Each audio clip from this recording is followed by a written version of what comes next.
Hey there! Let's learn a new word together. Before you start, please hit the like button if you enjoy our content and subscribe to this channel if you're learning English. Stay up to the end of this video and you'll learn a fun fact about the English language.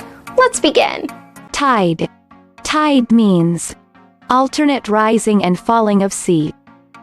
For example, the changing patterns of the tides. The changing patterns of the tides.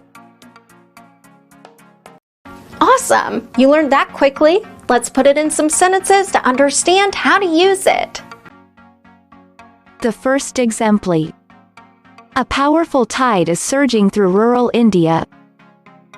Now, repeat after me.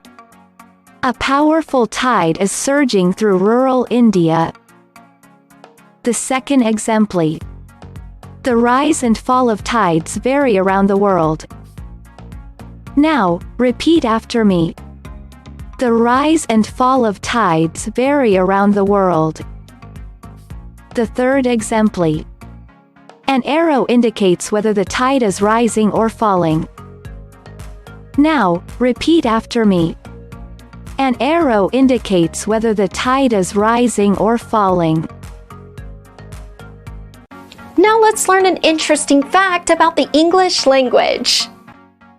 William Shakespeare had a great influence on the English language. William Shakespeare was an English poet, playwright, and actor. Above all, he introduced thousands of words and phrases into the English language.